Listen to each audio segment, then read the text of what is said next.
Concept of electric field lines में 6 point हुए थे। इसी पॉइंट को दोबारा पूछना तो बताओ, सही है ना सारे पॉइंट? अब आप देखिए आपके पास में पॉइंट चार्ज है, प्लस वाला पॉइंट चार्ज है। तो प्लस वाले पॉइंट चार्ज ने, जिसको कि हम सोर्स चार्ज भी कहेंगे, उसने जो अपने चारों तरफ इलेक्ट्रिक फील्ड एनर्जी फॉर्म की है, उसको विजुलाइज करने का तरीका कॉन्सेप्ट ऑफ फील्ड लाइंस में आ चुका है। ठीक है, तो ये जो फील्ड की लाइनों पर जो ये छोटे छोटे एरो है, ये क्या बताते हैं? जो एरो आपको दिख रहा है, ये क्या बताते हैं? आउटवर्ड तो दिख ही रहे हैं। एक्चुअली इनका मतलब क्या है? यानी मेरा क्वेश्चन यहाँ पर ये है कि concept of electric field lines में हर चीज का अपना एक मतलब था। जैसे स्ट्रेट लाइन का क्या मतलब है? चार्ज आइसोलेटेड है, ये मतलब है। और ये जो छोटे छोटे एरो बन रहे हैं, यहाँ पर बन रहे हैं अंदर की ओर, और वहां बने थे बाहर की ओर, इनका क्या मतलब है? इलेक्ट्रिक फील्ड लाइंस पर जो एरोज बनाते हैं, उसका क्या मतलब है? क्वेश्चन यहाँ पर ये है, इलेक्ट्रिक फील्ड लाइंस में जो एरोज बनते हैं, उसका क्या मतलब है, ये पूछा जाए। जबकि बहुत सारी बातें तुमको पता है कि अगर स्ट्रेट लाइन है तो वो अकेले हैं, सोर्स के चार्जेस कैसे हैं? अकेले हैं। और रेडियल है यानी चारों तरफ है, इसका मतलब है कि एनर्जी भी चारों तरफ है। तो उसी तरीके से इन छोटे छोटे एरो का क्या मतलब है? आंसर है direction of electric force over positive test charge, ये आंसर। भाई जो सोर्स चार्ज है वो फील्ड एनर्जी पैदा कर रहा है, ये फील्ड एनर्जी पैदा कर रहा है।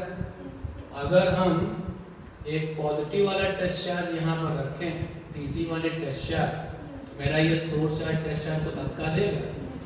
इस एरो का मतलब है पॉजिटिव वाले टेस्ट चार्ज पर लगने वाले फोर्स की डायरेक्शन। अगर ये टेस्ट चार्ज यहाँ रखोगे तो भी डायरेक्शन। याद रखो कि इलेक्ट्रिक फील्ड लाइंस पर जो छोटे छोटे एरो बनते हैं, एक्चुअली उसका मतलब होता है direction of electric force over positive वाला टेस्ट चार्ज। अगर नेगेटिव हो गया तो चलो मानते हैं नेगेटिव हो जाए। वैसे तो फैराडे ने कैसा टेस्ट चार्ज लिया था? पॉजिटिव लिया था।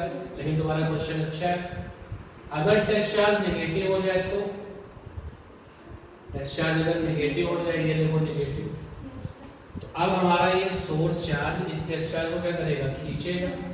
तो अब हम ये कहेंगे, हम एरो नहीं बनाएंगे, हम इस एरो को नहीं बदलेंगे, बल्कि हम ऐसे बोलेंगे कि अब जो डायरेक्शन ऑफ फोर्स होगा, इस एरो का ठीक क्या होगा? उल्टा। आप इलेक्ट्रिक फील्ड लाइंस में जो एरो माइकल फैराडे ने बनाए थे, उनके साथ छेड़छाड़ नहीं करेंगे। और वो एरो ये बताते हैं कि अगर सोर्स चार्ज के अगल बगल कोई पॉजिटिव टेस्ट चार्ज आया है तो उस पर लगने वाले इलेक्ट्रिक फोर्स का डायरेक्शन क्या होगा। ठीक, लेकिन अगर तुमने कहा कि सर नेगेटिव टेस्ट चार्ज आया है तो क्या होगा, तो आप बताइए कि जो इलेक्ट्रिक फील्ड लाइंस पर एरो लगा हुआ है उसका ठीक उल्टा बोलना है, करना नहीं है। यानी अब जो डायरेक्शन ऑफ फोर्स होगा उस इस वाले एरो का ठीक क्या हो जाएगा? उल्टा। ठीक, जरा इसको देखो, नेगेटिव वाले सोर्स चार्ज को देखो। नेगेटिव वाले सोर्स चार्ज से भी फील्ड लाइंस दिख रही हैं आपको। तो ये एरो क्या बताते हैं? एरो बताते हैं कि अगर इसके आसपास कोई पॉजिटिव टेस्ट चार्ज होगा तो उस पर लगने वाले फोर्स की डायरेक्शन क्या होगी? ये होगी। लेकिन अगर नेगेटिव टेस्ट चार्ज होगा तो इसकी ठीक क्या हो जाएगी? उल्टी। तो आज की क्लास में इसी सोच के साथ आगे बढ़ना है। कि इलेक्ट्रिक फील्ड लाइंस पर जो एरो होते हैं वो डायरेक्शन ऑफ फोर्स को बताते हैं over the positive test charge. लेकिन अगर कभी नेगेटिव का टेस्ट चार्ज हुआ तो डायरेक्शन ऑफ फोर्स इस एरो की जस्ट क्या हो जाएगी, उल्टी हो जाएगी। ठीक है, क्लियर ये बात। अब माइकल फैराडे ये जिम्मेदारी उठाने के लिए तैयार थे कि जितनी भी इलेक्ट्रिक फील्ड एनर्जी बनाने वाले लोग हैं हम उनको क्या करेंगे, विजुलाइज करेंगे। तो पॉइंट वाले चार्ज की फील्ड एनर्जी को उन्होंने क्या किया, विजुलाइज कर दिया। एक फील्ड होती थी आपकी यूनिफॉर्म इलेक्ट्रिक फील्ड, याद है? लिखा हुआ है uniform electric field energy, uniform electric field energy. और अगर हम इस इलेक्ट्रिक फील्ड एनर्जी को विजुलाइज करें तो बन जाएगा यूनिफॉर्म इलेक्ट्रिक फील्ड लाइंस। बाद में जो है हम ये ऊपर वाली बात को हटा देंगे। सबसे पहले जरा मुझे रिवाइज करके बताइए या देख करके कॉपी से बताइए कि यूनिफॉर्म इलेक्ट्रिक फील्ड एनर्जी कौन देता है। इसके भी पहले का क्वेश्चन है इलेक्ट्रिक फील्ड एनर्जी कौन देता है। इलेक्ट्रिक फील्ड एनर्जी कौन देता है, इलेक्ट्रिक फील्ड एनर्जी कौन बनाता है। इस सवाल का जवाब दो पहले। आंसर है स्टेशनरी चार्ज। ऐसे चार्ज जो स्टेशनरी होते हैं वो इस फील्ड को बनाते हैं, वो इस एनर्जी को बनाते हैं। और ये बात हमको किसने बताई थी, ऑर्स्टेड ने बताई थी। इलेक्ट्रिक फील्ड एनर्जी कौन बनाता है, इसका जवाब तो है स्टेशनरी चार्ज।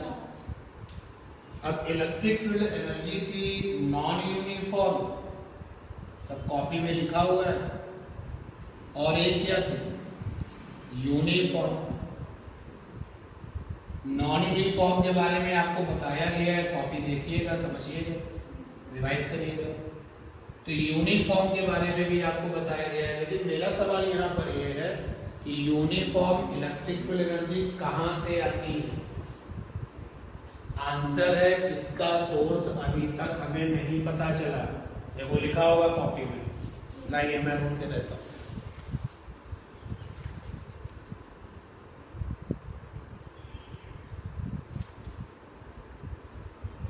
इसके पहले जा रहे हैं, देखिए एक जगह लिखा हुआ है, आपने लिखा हुआ है ऑर्स्टेड एक्सपेरिमेंट। ऑर्स्टेड एक्सपेरिमेंट में पहला पॉइंट है stationary charge form energy which propagate with the speed of light and make the force with another charge. Forming energy is called the electrostatic energy or the electric field energy. यानी उस पहले point से ये पता चल पा रहा है इलेक्ट्रिक फील्ड एनर्जी कहां से आती है, स्टेशनरी चार्ज से आती है। दूसरा पॉइंट आपने लिखा है कि electric force over the test charge by the electric field energy become position dependent not the time dependent. तो जब ये electric field energy stationary charge से निकलती है और वो किसी चार्ज पर फोर्स लगाती है तो वो फोर्स कैसा होता है, पोजीशन डिपेंडेंट, टाइम डिपेंडेंट नहीं होता। मतलब अगर जैसे मान लेते हैं कि मेरे बोर्ड से इलेक्ट्रिक फील्ड एनर्जी आ रही है, तो बोर्ड से इलेक्ट्रिक फील्ड एनर्जी आ रही है, यहाँ पर एक चार्ज रखा है, आज भी यही रखा है और अभी आने वाले 2 घंटे तक यही रखा रहेगा, तो अपनी जगह तो नहीं बदल रहा है, तो लगने वाले फोर्स की वैल्यू भी नहीं बदलेगी। लेकिन 2 घंटा में समय बदल रहा है लेकिन उसमें लगने वाले फोर्स की वैल्यू नहीं बदल रही है। पोजीशन अगर बदल जाएगी तो फोर्स की वैल्यू क्या हो जाएगी, बदल जाएगी, ये बताया गया। उसके बाद में लिखा हुआ है आपने तीसरा point, electric force by the electric field energy over the unit test charge is called the electric field intensity. अगर इलेक्ट्रिक फील्ड एनर्जी किसी ऐसे चार्ज पर फोर्स लगाती है जिसकी वैल्यू कितनी है 1, तो उसको कहते हैं इलेक्ट्रिक फील्ड इंटेंसिटी। उसके बाद में फिर आपने कुछ क्वेश्चंस किए हैं और लास्ट एक जगह पर हेडिंग है non uniform electric field energy. क्या लिखा हुआ सुनना, it is such electric field energy which depend upon the position. ये ऐसी इलेक्ट्रिक फील्ड एनर्जी है जो पोजीशन पर डिपेंड करती है। तो नॉन यूनिफॉर्म उसको कहते हैं जो पोजीशन पर डिपेंड करती है, ठीक है ना। पोजीशन बदलेगी, इसकी एनर्जी भी बदल जाएगी। उसके बाद में लिखा हुआ है कि ऑल द पॉइंट चार्जेस, दुनिया में जितने भी पॉइंट चार्जेस हैं, एंड कॉन्टिन्यूअस चार्जेस, जितने भी कॉन्टिन्यूअस चार्ज है, कॉन्टिन्यूअस चार्ज का मतलब बॉडी पर चार्ज, पॉइंट चार्ज का मतलब पार्टिकल पर चार्ज।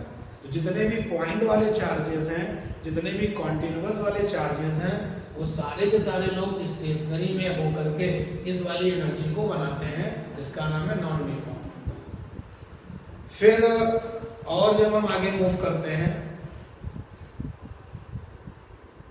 तो हेडिंग मिलती है मुझे यूनिफॉर्म इलेक्ट्रिक फील्ड एनर्जी। देखो उसके बारे में क्या लिखा है, it is such energy which not depend upon the position as well as time। तो ऐसी इलेक्ट्रिक फील्ड एनर्जी जो ना तो पोजीशन पर डिपेंड करे ना ही टाइम पर डिपेंड करे, उसको हम लोग कहते हैं यूनिफॉर्म। और यूनिफॉर्म इलेक्ट्रिक फील्ड एनर्जी कौन देता है, तो आंसर है अभी तक इसके सोर्स का पता नहीं चल पाया। बोर्ड पर हेडिंग है यूनिफॉर्म इलेक्ट्रिक फील्ड एनर्जी। तो यूनिफॉर्म इलेक्ट्रिक फील्ड एनर्जी के बारे में तो हम जानते ही हैं। क्या जानते हैं कि ये ऐसी इलेक्ट्रिक फील्ड एनर्जी होती है जो टाइम और पोजीशन दोनों पर डिपेंड नहीं करती। प्रैक्टिकली इस एनर्जी को देने वाले कौन लोग हैं, आंसर है कोई नहीं। लेकिन फिर भी जैसे गैसों में आइडियल गैस नहीं होती, ऐसे ही यूनिफॉर्म इलेक्ट्रिक फील्ड एनर्जी देने वाला कोई है तो नहीं, लेकिन हम इसके बारे में पढ़ाई जरूर करेंगे। तो आप ऐसा सोच लो कि नहीं यूनिफॉर्म इलेक्ट्रिक फील्ड एनर्जी होती है और इसको भी कोई ना कोई पैदा करता है। तो फैराडे क्या करते हैं, फैराडे कहते हैं कि हम आपको इलेक्ट्रिक फील्ड एनर्जी का क्या दिखाएंगे, फोटो दिखाएंगे, डायग्राम बना के दिखाएंगे। तो अब हम फैराडे से पूछते हैं कि यूनिफॉर्म इलेक्ट्रिक फील्ड एनर्जी की जो फोटो होगी, यानी कि नाम क्या होगा, यूनिफॉर्म इलेक्ट्रिक फील्ड लाइंस, जरा उसके बारे में बताइए वो कैसे होगी। तो uniform electric field lines actually है क्या। पहला point, uniform electric field lines Michael Faraday के दिमाग से निकला हुआ कॉन्सेप्ट है, और ये कॉन्सेप्ट आपको यूनिफॉर्म इलेक्ट्रिक फील्ड एनर्जी को क्या कराएगा, विजुलाइज कराएगा। क्या कराएगा, विजुलाइज। हेडिंग डालिए uniform electric field lines, uniform electric field lines.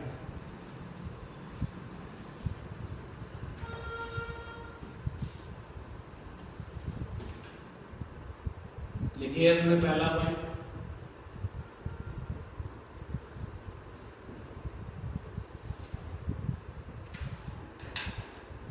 To visualise, visualise मतलब दिखाना, to visualise uniform electric field energy, underline कर देना, to visualise uniform electric field energy, to visualise uniform electric field energy, Michael Faraday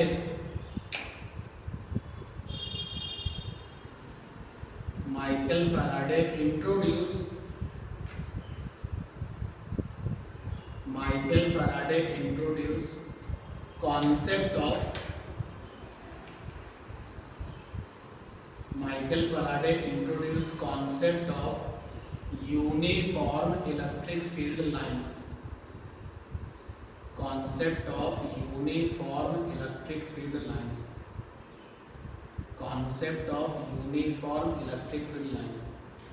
तो Michael Faraday ने जैसे कि जिम्मेदारी उठा ली थी कि जितनी भी इलेक्ट्रिक फील्ड एनर्जी होगी उनको हम विजुलाइज कराएंगे।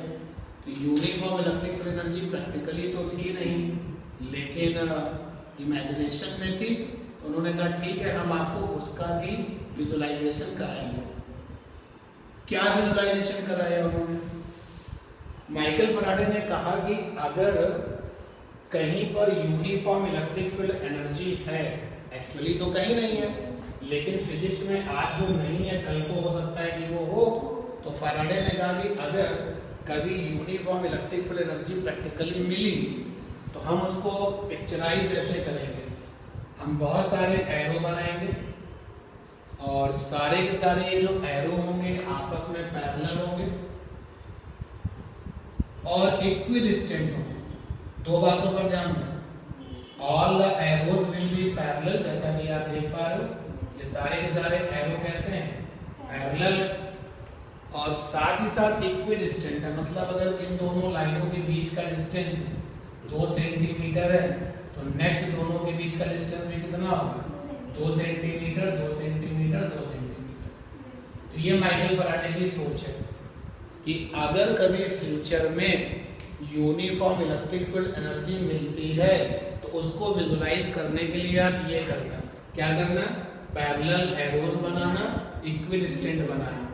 फिर बाद में अभी हम फैराडे से सवाल पूछेंगे कि इक्विडिस्टेंट का क्या मतलब है और पैरेलल का क्या मतलब है। सेकंड नंबर पॉइंट लिखो, for uniform electric field energy, for uniform electric field energy, for uniform electric field energy we draw parallel, parallel में अंडरलाइन कर लो, we draw parallel comma equidistant, equidistant पर भी अंडरलाइन कर लेना, we draw parallel comma equidistant electric field lines, we draw parallel comma equidistant electric field lines. ठीक, तो भाई फैराडे जो कह रहे हैं मान रहे हैं, हमने बना दिया। जैसे ही ये मेरी फोटो किसी के पास जाएगी लोग इसको देखते ही बोल देंगे ये क्या है, यूनिफॉर्म इलेक्ट्रिक फील्ड एनर्जी है। कौन पैदा करता है आज तक नहीं पता चल पाया, लेकिन फ्यूचर में कभी अगर कोई ऐसा मिला जो इसको पैदा करता है तो पिक्चर बना के फैराडे चले जा चुके हैं। लीजिए यहाँ पर हमने जो है बहुत सारी पैरेलल लाइंस बनाई और साथ ही साथ क्या बनाई, इक्विडिस्टेंट। अगर हम बहुत सारी पैरेलल लाइंस बनाते हैं और इक्विडिस्टेंट्स बनाते हैं तो ये केवल और केवल इंडिकेशन है इस बात का कि यहाँ पर क्या है, यूनिफॉर्म इलेक्ट्रिक फील्ड एनर्जी। अब माइकल फैराडे ने कहा कि जो ये इक्विडिस्टेंट वाली मेरी बात है उसका मतलब समझते हो। हमने पूछा क्यों इक्विडिस्टेंट क्या मतलब है, उन्होंने कहा इक्विडिस्टेंट यहाँ पे कोड वर्ड है जिसका मतलब है पोजीशन पर डिपेंड नहीं करना। जैसे यूनिफॉर्म इलेक्ट्रिक फील्ड के बारे में हमें पता है ना, ये पोजीशन पर डिपेंड नहीं करते। तो उन्होंने कहा कि जो इक्विडिस्टेंट है इसका मतलब ये है कि ये वाली इलेक्ट्रिक फील्ड एनर्जी पोजीशन पर डिपेंड नहीं करती है। तो पोजीशन पर डिपेंड नहीं करती है, उसको उन्होंने कोडिंग कर दी किसमें, इक्विडिस्टेंट। नेक्स्ट पॉइंट लिखें, इक्विडिस्टेंट मतलब, इक्विडिस्टेंट मींस यहां पर इक्विडिस्टेंट का क्या मतलब है, equidistant means uniform electric field energy does not depend upon position, uniform electric field energy does not depend upon position. Equidistant means uniform electric field energy does not depend upon position. Does not depend upon position. ठीक, अब आगे सुनो, parallel क्यों कर लो भाई, तो parallel का क्या मतलब है जरा वो सुनो। यूनिफॉर्म इलेक्ट्रिक फील्ड एनर्जी की जो डेफिनेशन है वो ये थी, एक तो ये पोजीशन पे डिपेंड नहीं करती है, और यूनिफॉर्म का मतलब क्या होता है, ना बदलने वाला। तो ना बदलने वाला मतलब किस मामले में ना बदलने वाला, आंसर है ना तो वैल्यू के मामले में बदले और ना ही डायरेक्शन के मामले में बदले। क्योंकि आपको 11th स्टैंडर्ड की फिजिक्स में पता है, अगर कोई वैल्यू में ना बदले लेकिन डायरेक्शन में बदल जाए तो क्या कहा जाएगा, बदल गया। और अगर कोई वैल्यू में बदले लेकिन डायरेक्शन में ना बदले तो भी क्या कहा जाता है, बदल गया। अगर कोई वैल्यू में भी बदले डायरेक्शन में बदले तो भी क्या कहा जाता है, बदल गया। और यहाँ पर यूनिफॉर्म, यूनिफॉर्म का मतलब ही होता है ना बदले। तो यूनिफॉर्म का मतलब है ना बदले, यानी कैसे ना बदले, ना तो डायरेक्शन में बदले और ना ही वैल्यू में बदले। तो इक्विडिस्टेंट का मतलब क्या हो गया, वैल्यू में नहीं बदल रहा है। और पैरेलल का मतलब क्या हो गया, डायरेक्शन में नहीं बदल रहा है। अगर आप पैरेलल नहीं बनाएंगे, कोई लाइन इधर बनाएंगे कोई इधर बनाएंगे तो डायरेक्शन बदल गई ना।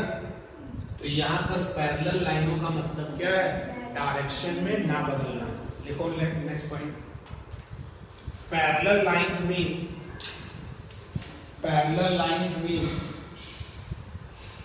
Parallel lines means, parallel lines means no change in direction. Parallel line means no change in direction. Parallel line means no change in direction. ठीक हो गया। देखो जिसको तुम कहते हो यूनिफॉर्म, किसी के लिए भी तुमने बोल दिया, तुमने बोला यूनिफॉर्म एक्सेलरेशन 11th क्लास में पहुंचता है। तो यूनिफॉर्म एक्सेलरेशन का मतलब है ना तो ये डायरेक्शन में बदलेगा और ना ही ये वैल्यू में बदलेगा। यूनिफॉर्म वेलोसिटी मतलब ना तो ये वैल्यू में बदलेगा और ना ही डायरेक्शन में बदलेगा। तो यूनिफॉर्म इलेक्ट्रिक फील्ड मतलब ना तो ये वैल्यू में बदलेगा और ना ही डायरेक्शन में बदलेगा। तो उन्होंने कहा कि इक्विडिस्टेंट का मतलब है वैल्यू में नहीं बदलना और पैरेलल का मतलब क्या, डायरेक्शन में बदलना। ये बात फैराडे की एक्सेप्ट कर ली गई। और आज के बाद अगर कभी यूनिफॉर्म इलेक्ट्रिक फील्ड एनर्जी की फोटो बनानी है तो आप जो है अपने मन से बहुत सारी पैरेलल लाइंस बना लेंगे।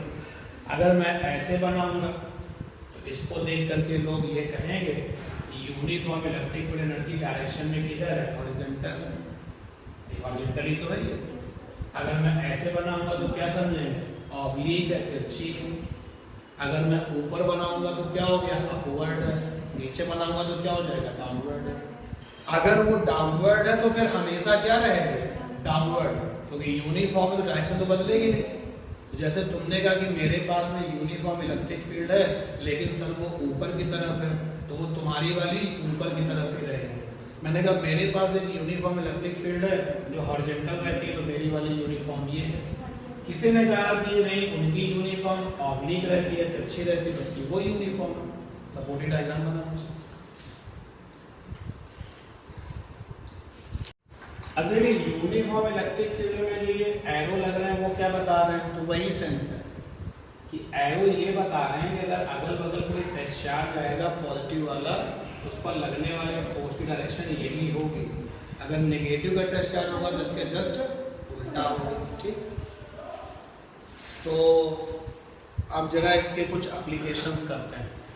तो अब यूनिफॉर्म इलेक्ट्रिक फील्ड के कुछ एप्लीकेशंस करते हैं। क्या है एप्लीकेशन, पहला एप्लीकेशन है कि U for uniform, E for electric, F for field. Uniform electric field given and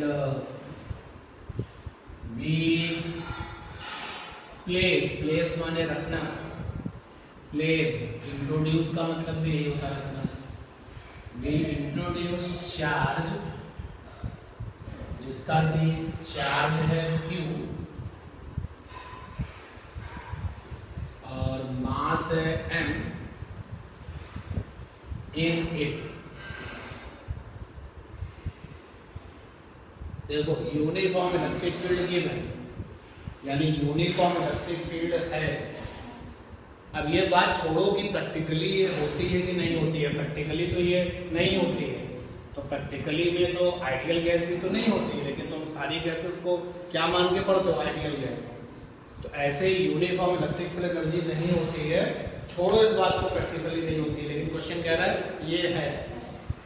और इस यूनिफॉर्म इलेक्ट्रिक फील्ड एनर्जी में हमने किसको रखा है, एक चार्ज पार्टिकल को रखा है जिसका चार्ज Q है, मास M है, और हमने उसको जाकर के वहां रख दिया। अब आगे जो होगा वो बताइए क्या होगा।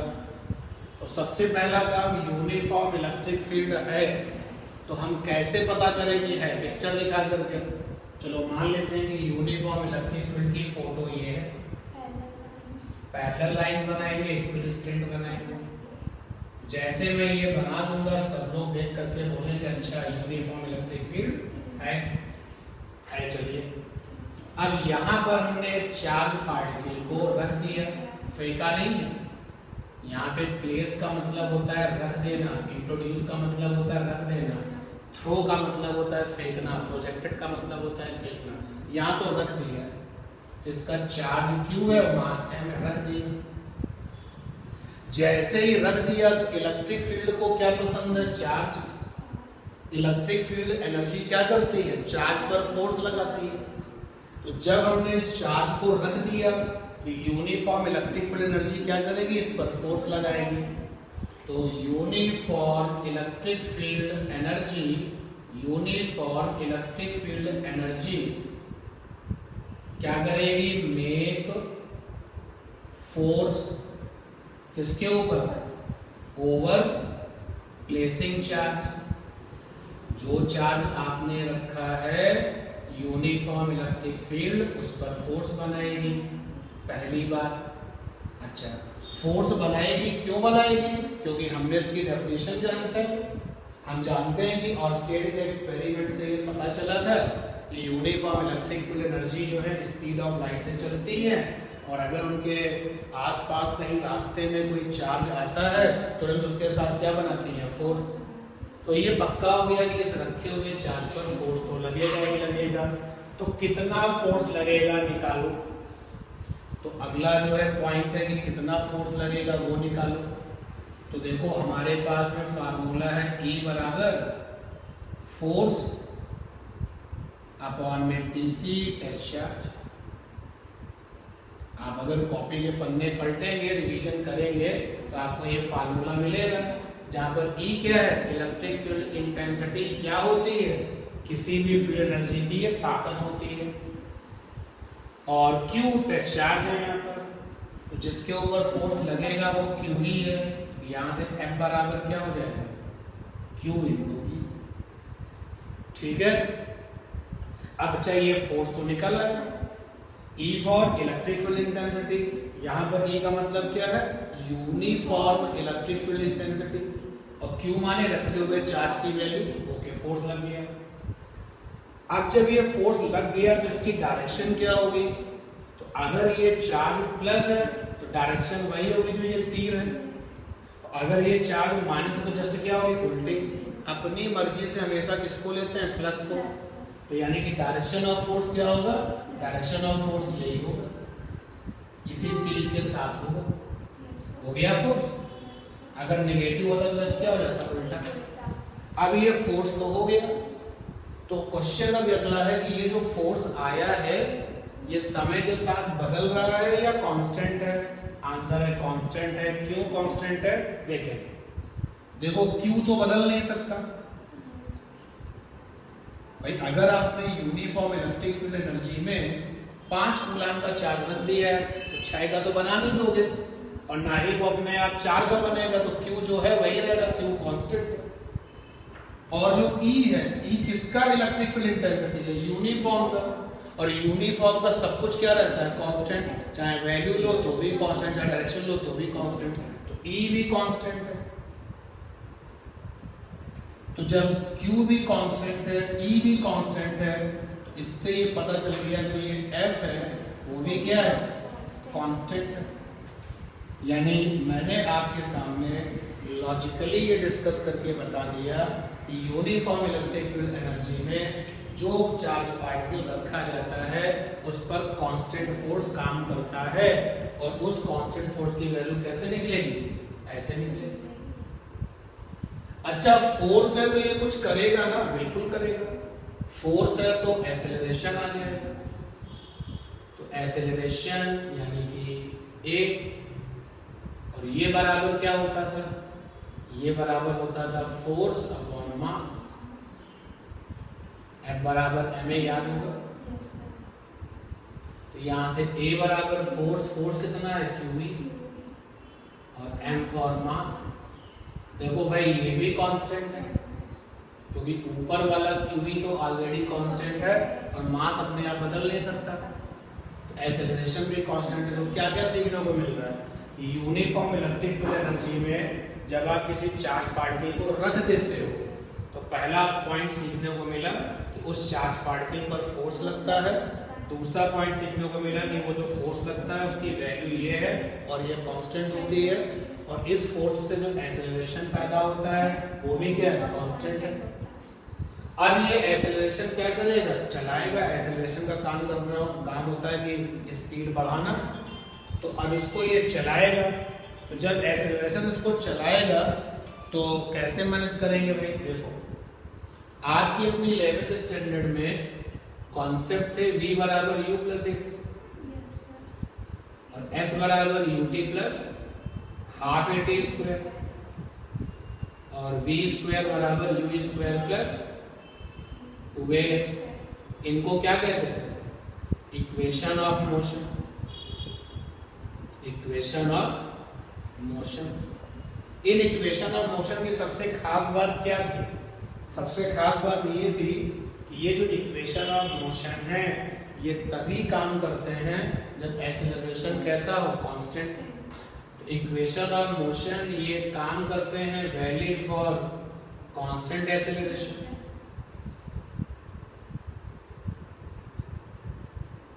यहां पर मेरे पास में भी क्या है, एक्सेलरेशन कांस्टेंट है, यानी हम इन इक्वेशंस का इस्तेमाल कर सकते हैं। चलो लगाते हैं।